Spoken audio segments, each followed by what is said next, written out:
Yeah, so Devin Haney remains undefeated. Now, I thought I'd give my quick raw reaction to the situation. Obviously, Ryan Garcia has just been suspended for a year by the New York State Athletic Commission, and his victory over Devin Haney was overruled to a no contest. Now, I just want to get this out here now. I still think that that's a great fight. I don't see that fight any differently. It was such a great fight to watch live with the knockdown, the drama, and yeah. So that's no longer W on Ryan's record, and Devin Haney has his O back.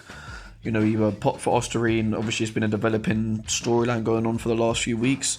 And yeah, finally the settlement's been reached that he'll be suspended for a year. $1 million of his fight purse cost and all that stuff. We don't need to worry about how much another man gets paid, you know, all this other stuff. We're here to see great fights. So yeah, Devin Haney's still undefeated now. I'm just thinking what that means for him, because you know, it was funny because there was a recent situation with the whole purse bid with Sandor Martin. He feels betrayed by Eddie Hearn. Devin Haney just seems a little bit cooked all round. You know, after taking a loss, and then yeah, the purse bid being so low, meaning that he'll have make a small amount of money in his fight against Sandor Martin than he had than the money he's made on his previous few fights, you know, working with Eddie Hearn. So there's all that, but now he's got his O back, and you know this means a lot in this generation. You know, this Floyd Mayweather, this post Mayweather era, the O means so much. You know, Tank Davis still got his O. Obviously Ryan doesn't, lost to Tank, funnily enough. But yeah, Haney's got his O back. So you know, he, aside from Bill Haney's, you know, beef with Floyd Mayweather and all of that stuff, yeah, we know Haney definitely wants to keep his own, and he'll be definitely happy about this. We saw the video of him dancing, you know, at a bowling alley after finding out this news. This is probably the most personality you've seen from Haney. But yeah, so Devin Haney remains undefeated, and I just want to get you guys taking the comments where he goes from here. You know, this could be a funny storyline in the future. She's playing a bit of the bad guy now, dancing, because Ryan's the fan favourite here, rightly so. But you know, people will say that Loma was robbed against him. Now he gets, you know, beaten up around the ring by Ryan Garcia, knocked down 3 times. He gets overturned to no contest. Rightly so. We're not here to speculate about what drugs a man's taking. So obviously you guys have heard enough about that. I'm not going to bore you guys with that, with all the Osterine talk and all these other steroids. But yeah, it'd be a funny storyline if like Devin Haney like wins loads of robberies for the rest of his career, and yeah, or like maybe loses again and it gets overturned to no contest again, or just like sneaks his way out of defeat so many times and ends up beating Floyd Mayweather 50. You know, that'd just be hilarious. Like, to me personally, that'd be hilarious. I'm not a massive Devin Haney fan, but that would be jokes. Yeah, but funnily enough, see, I remember with this, in terms of the result of this Ryan Devin fight, and obviously it was a W on Ryan's record. I do remember Eddie Hearn calling the fight a draw. No, saying he said it could have been a draw because you can give the last round to Haney. Now, funnily enough, I didn't give it a draw. I had it 113, 111 Ryan Garcia watching it live. I haven't rewatched this since. I did give round 12 to Devin Haney, funnily enough, and didn't have it a draw. I think I only gave Ryan 3 rounds outside of the knockdown rounds. So yeah, obviously there's the point deduction as well. I'll have to watch it, but maybe you could even make a case for Haney drawing that fight, just to, you know, just talking about wins and losses here. Again, in going into that fight, I was a massive fan of Ryan. The whole lead up, Ryan was the heavy underdog. Devin Haney was just put on a pedestal as this just top superior boxer that was just gonna outbox Ryan easily, and you know he's this classy boxer. You know, he's too slick for him, but he was getting caught with the left hook over and over again. Look what Ryan did to him, and yeah, I was pleased with the result. But I do want to say, objectively speaking, Haney is a great point scorer, and outside of the knockdown rounds, obviously rocked him in round 1, and I gave him a couple other rounds later in the fight that were non-knockdown rounds. You know, Ryan's performance punch for punch wasn't that great, like, if I'm being objective here, you know, the whole turning his back thing and stuff. But so if the fight was a draw, I don't think I would have cried about the judging. I would have complained about the refereeing, because I think Ryan, when he first knocked him down in round 7, should have been given the chance to knock him out. So either way, obviously Haney's got the it's a no contest now. Let's all this drag thing aside. I think Haney should have had the Elner's record anyway. I think he should have had a KO Elner's record originally before this overturning, because the referee was just letting him hold, and then Ryan, he did hit him on the break, which is a point deduction, but usually you'd get a warning first. And if anything, he should be warning Devin Haney, or even deduct some point from Devin Haney for constant holding, which would have made it a 10-7 round for Ryan. But yeah, the referee just jumped the gun and just decided to deduct a point from Ryan straight away for committing a foul when Haney was constantly in the process of fouling him. So I do think Ryan should have knocked him out in that fight anyway. But other than that, like, just punch for punch. If one of the non-knockdown rounds I gave to Ryan, you give to Haney, it's a draw. It's a 112 draw. A Haney win now is crazy. A Haney win's crazy. But obviously, yeah, Ryan was obviously weighed in heavy and all that stuff, and the steroids. Whether you think he had enough Australian system to make a difference, again, not here to speculate about that. But yeah, the fact is that Devin Haney's undefeated, and yeah, he'll be moving forward with his career. We'll see. Obviously, as I said before, Tank beat Ryan. Obviously, the O means so much these days. So when Ryan went on to sign to fight Haney, obviously had the Oscar Duarte fight in between. Interesting stuff happened in that fight. Ryan was just such a heavy underdog, which is why it was so satisfying to see him win. And yeah, personally, I still cherish that fight as a great moment in boxing. It did good for the sport. So I don't really particularly care about the W on Ryan's record at all. Obviously, him being out for a year, it'll be exactly a year. April 20th, 2025 is when he's back. Obviously, we could be getting deprived of some entertaining fight. Maybe a Tank rematch, whatever. But yeah, let's say Ryan Haney never happened, or let's say Haney beat him as everyone expected to, then Tank versus Haney. Yeah, let me talk about that, because that's been a topic of discussion lately. Would have been two undefeated guys, and obviously it would still be that now, because remember, Tank just fought the other day, and what did Floyd post? The video that got me absolutely gassed.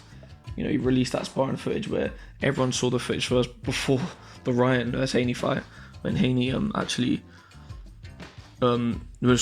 actually rocked Haney. AB got in the ring, everyone got in the ring, but actually it turns out that Haney sort of outworked him for the rest of it. So listen, man, I've never been a massive Haney fan, but this whole situation with the purse beard, and then that sparring footage getting released, seeing a 17-year-old Haney, do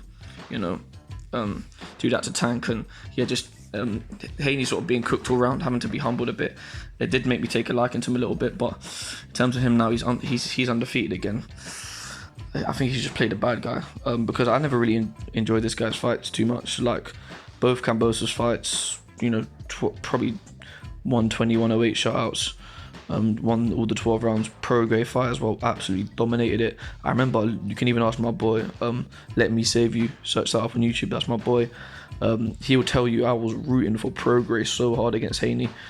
Funnily enough, as I said previously, Haney, I believe to be an objectively good point scorer. I've only watched the Loma fight once. I watched it live. You Americans gotta remember, this is like 5:30 in the morning for us. You don't understand what we go through watching it live. I gave it 8 for Haney, and then I commented on a social media post and started getting accused of being a Haney fanboy. No, please. I definitely would rather Loma win than Haney, but I'm so objective when it comes to judging.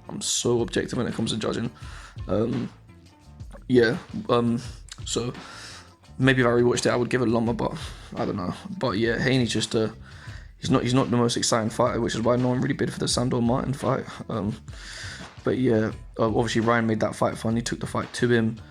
I do think there's good fights for Haney on the line. As I said, Haney Tank will be massive. I don't care, because the sides of that fight, if there was 30-second periods where not a punch was thrown, but there, because obviously we know Tank's a slow starter, and Haney likes to be a slick boxer, try and box on the outside.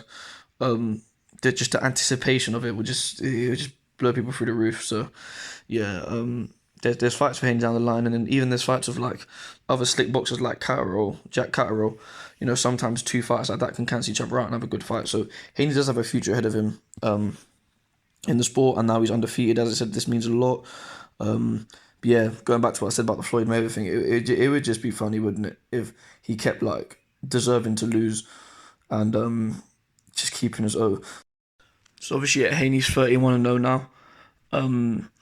Mayweather was 50-0, and the only one real loss that people Well, the only one fight that people said he probably should have lost was the first fight of Castillo. People say Castillo was robbed in that fight.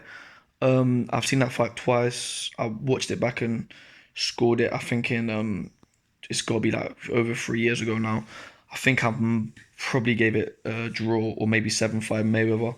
I remember at the time, again, people might say, what the fuck were you watching? Fine. I remember struggling to give Castillo 7 rounds. I probably gave it a draw, but I'm happy to rewatch that fight. But yeah, regardless of that, that was one fight. Mayweather's 50. That was a real controversial one. We've already got two now. For Haney, the no contest. Again, because of the speculation of whether or not the Osterine would have really had a good effect on him, like the whole microdose and shit. And then yeah, the Loma fight. So it'll be interesting to see how Haney's career develops with that O on his name.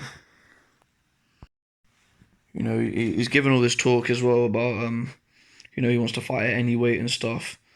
You know, he's spoken in the past about a Crawford fight down the line. Again, you can compare common opponents, even when it comes to his fight with Tank, like Gamboa, let's say. You know, 5 losses, 4 by stoppage. The only loss that wasn't by stoppage is to Haney. You know, he doesn't really go for it. You could accuse him of that. Again, Haney's not the most fun fighter, but just controversy wise, there's been a lot surrounding his name lately. So whether it's good attention or bad attention, I'd probably call it the latter. There's just a lot of interest surrounding him as far as I see it. And he's saying he's going to take a year off boxing. Again, is this Sandor from Martin fight not happening then? I don't know, but I'm gonna be interested to see what happens. And I'd love a Haney versus Garcia rematch. All of that stuff. And yeah, as far as Ryan goes, him out for a year is what it is. Massive W knocked off his record is what it is. I mean, we'll just have to wait and see what happens when they return. But yeah, a rematch between those two, rematch between Ryan and Tank Haney down the line. All these fights need to happen, man. This little era. Teofimo Lopez in the mix. 140-pound division. I mean, they're talking about moving up in weight, but people always say that stuff. 140-pound division. You got Teofimo Lopez in there. Obviously, Jack Catterall. You got Shakur Stevenson in the mix if he comes back at 140. So, hopefully the future's bright. Inactivity in boxing these days. I know Ryan was quite active. You know, he took the Haney fight not long after fighting Oscar Duarte, but the activity in boxing these days is not that much. So, wouldn't cry too much about someone being out for a year. We've got a lot of other boxers to look forward to. But yeah, make sure to comment down below what you think. Do you still see this as a win for Ryan? Do you still see it as a loss for Haney? Where do you think Devin Haney goes from here now he remains undefeated? Do you think it's that important anyway? But yeah, make sure to comment. And you have been listening to O.M.E. Boxing.